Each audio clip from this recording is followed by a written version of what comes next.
Imagine this scene. In a single night, an angel sent by God annihilates an entire army of 185,000 soldiers. No battle, no clash of swords, only a silent, chilling aftermath discovered at dawn. This moment is more than a display of power. It invites us to reflect deeply on the nature of God's justice, which operates beyond human limitations or logic.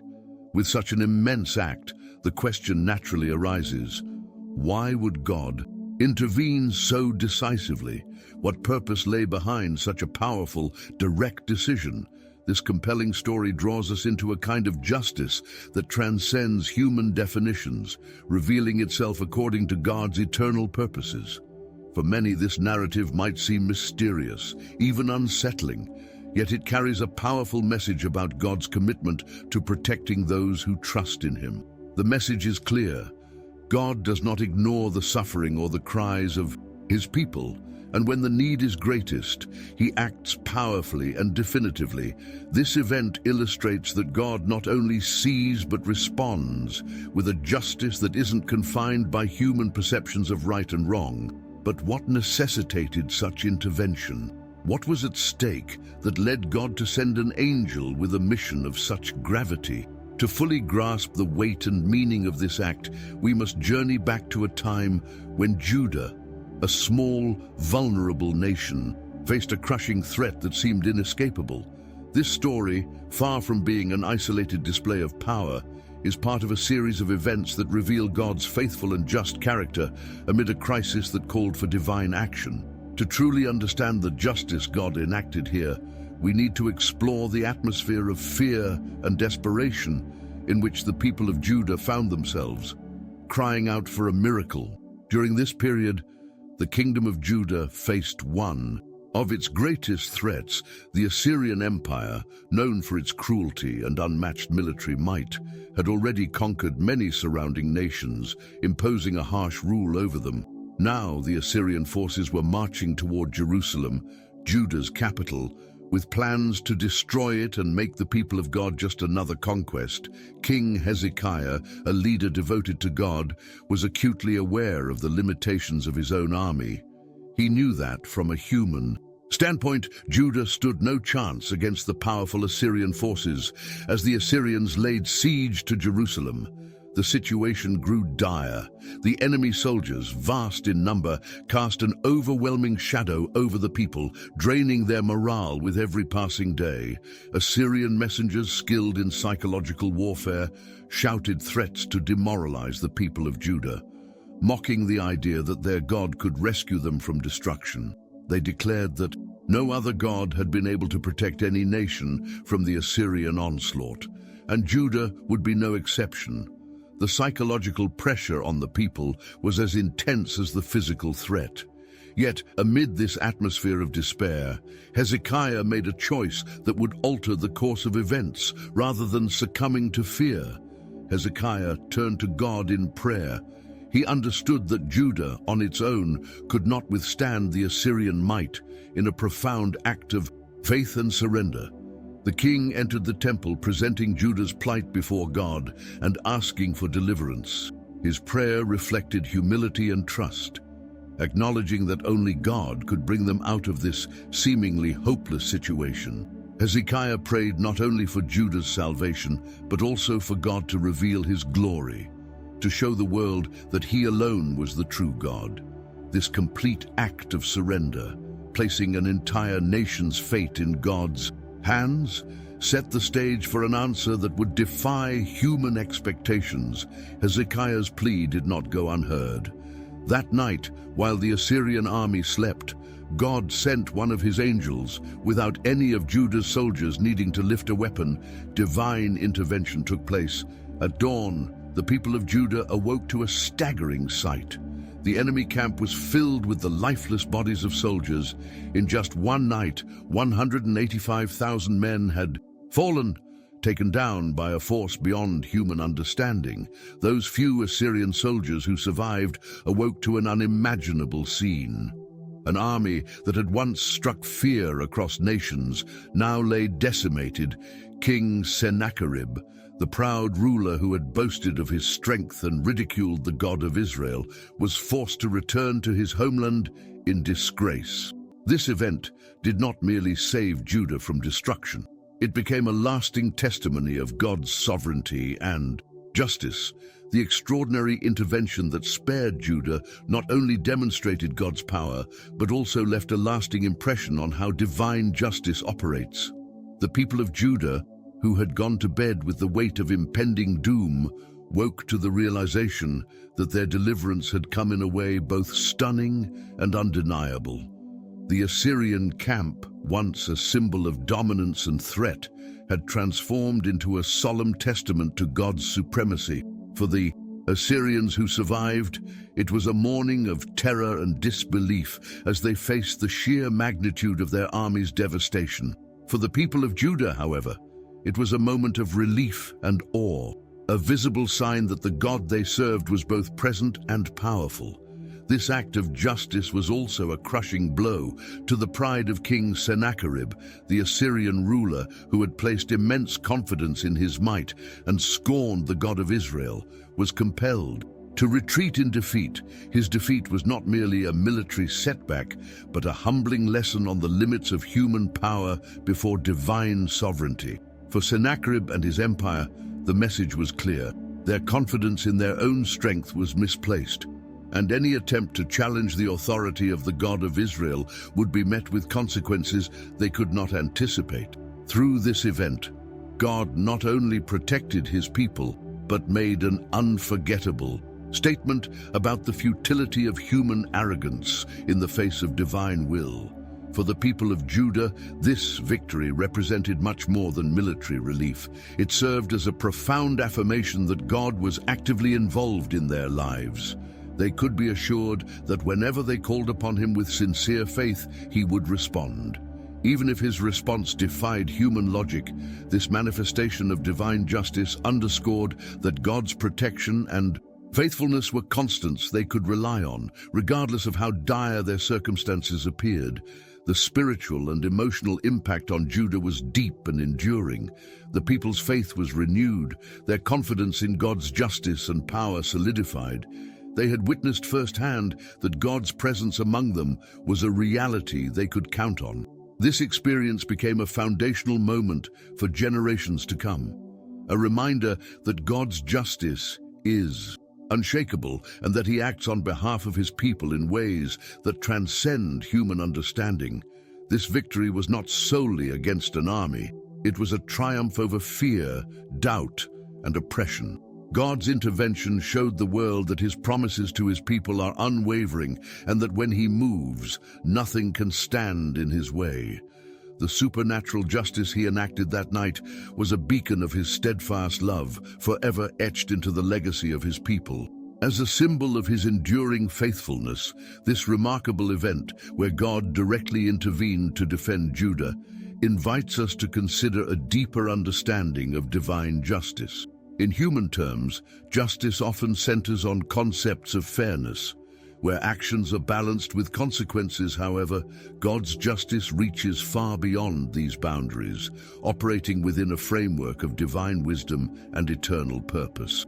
The protection of Judah was not simply about averting destruction.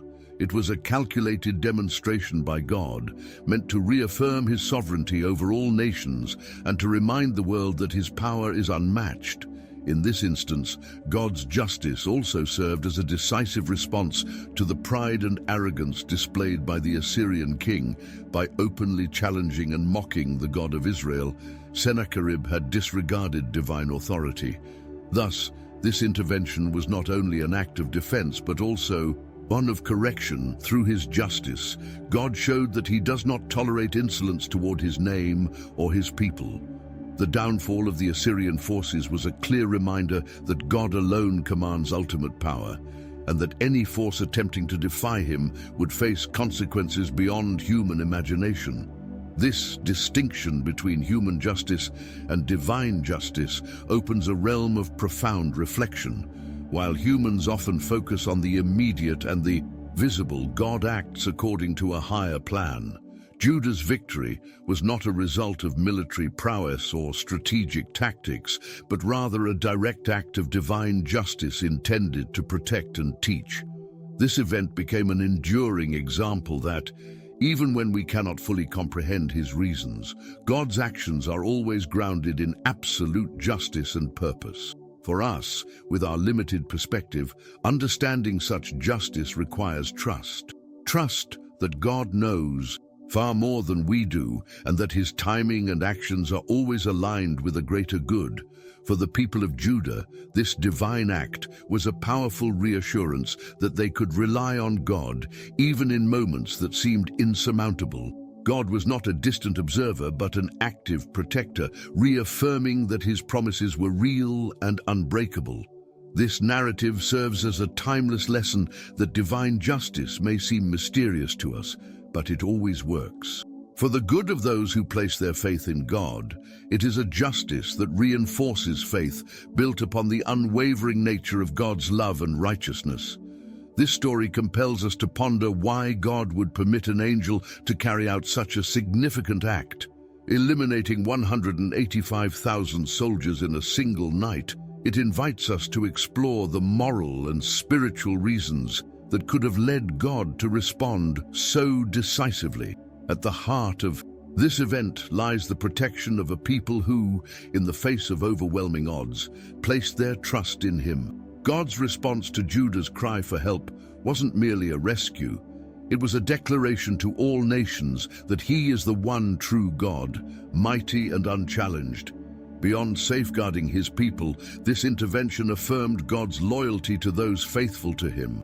King Hezekiah had guided Judah back to a path of devotion, renewing their dedication to God. At a time when idolatry surrounded them, this renewed faithfulness was rewarded by a deliverance that displayed God's commitment to his followers, proving that he stands by those who seek him with sincerity. The angel's mission was not only an answer to prayer, but an act of justice that defended Judah while also asserting that no force, no matter how intimidating, could prevail against those protected by God. This event also gives us insight into the coexisting qualities of God's justice and mercy. By saving Judah, God showed compassion and care for his people while simultaneously delivering judgment on the pride of the Assyrians. For some, this act might seem severe, yet it highlights the gravity with which God regards sin and arrogance. God is neither indifferent to the actions of humankind nor detached from their consequences. His gaze is ever watchful, and his justice is executed at the right time, in a way that reflects both his holiness and his enduring love. Furthermore, this act of justice served as a sign to the surrounding nations. It demonstrated that the God of Israel was not merely one among many deities, but was the Lord of all creation. Holding authority over every power and kingdom, the divine justice shown in Judah's favor endures as a symbol of God's faithfulness and his readiness to protect those who are true to him. Through this act, he emphasized that his covenant with his people is sacred, and his intervention is assured, even if it defies human understanding. This powerful story encourages us to apply the lessons of divine justice to our own lives today. The intervention of the angel, which annihilated a seemingly undefeatable threat in a single night, serves as a reminder that God's power is not confined to the distant past. It teaches us that even in our darkest moments, God hears our cries and acts according to his perfect justice, whether or not his timing and methods align with our expectations. In our lives, we frequently encounter challenges that feel beyond our control. Situations may arise that seem insurmountable, where our resources and logic fall short.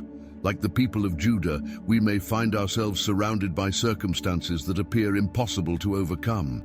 It's in these moments that the story of the angel and the 185,000 soldiers reassures us that the God we serve is the same as he was then. Powerful, attentive, and ready to defend those who trust in him. This kind of trust, however, requires a surrender that goes beyond our understanding. It calls us to let go of our need for control acknowledging that God, in his infinite wisdom and love, knows what is best. When Hezekiah turned to God, he placed the entire situation into his hands, recognizing that only divine intervention could save Judah. Similarly, we are challenged to entrust our battles and uncertainties to God, believing that he acts with justice and that his responses, even when mysterious, are always for our good. The example of Judah shows us that reliance on God is not a blind gamble, but a confidence rooted in his character, faithful, just, and sovereign, the same justice that he enacted against. The Assyrian army continues to operate in our lives, often invisibly, yet always purposefully. When we face our own struggles, we can remember that nothing is too great or impossible for God, and he is consistently at work for those who have faith in him. Thus, the story of the angel's intervention invites us to live with the assurance that, regardless of the challenges, we are under the protection of a God whose justice never falters. It encourages us toward an active faith, resting in the certainty that the same God who acted in the past is at work today, moving in ways that are always just and always right on time. This account of God's intervention on behalf of Judah resonates with truths that continue to speak to us today, reminding us that divine protection is not an abstract concept, but a reality for those who walk in faith. When we consider this story, we realize that God is not only aware of the challenges his people face, but he also responds in ways that affirm his justice, his power, and his unwavering commitment to those who trust in him. For the people of Judah, this was not merely a military victory. It was an affirmation of God's active presence among them. They had the assurance that whenever they called upon him in genuine faith, he would answer, even if that answer defied human logic. This act of divine justice reinforced that God's promises are trustworthy, and his faithfulness to his people is unshakable. Even in their most desperate moments, this powerful intervention left a lasting spiritual impact on Judah. Their faith in God's justice and power was strengthened, grounded in the knowledge that his presence among them was undeniable. This experience became a cornerstone for future generations, a reminder that God's justice is absolute, and that he acts on behalf of his people in ways that go beyond human comprehension. The victory over the Assyrian army was more than a win on the battlefield. It was a triumph over fear, doubt, and oppression. God's intervention served as a testament to his loyalty and dedication to his promises, demonstrating that nothing can stand in his way when he chooses to act. The supernatural justice he brought that night became a beacon of his love and fidelity, forever etched into the legacy of his people as a symbol of his relentless faithfulness. As we conclude this powerful story of divine justice and intervention, I invite you to reflect on how God's strength shows up in your own life. Share in the comments what resonated with you most and how you see God's justice in your own challenges. Don't forget to subscribe to the channel and turn on notifications to continue exploring profound biblical insights and stories of faith, and share this video with others who could be inspired by this message of God's incredible power and justice.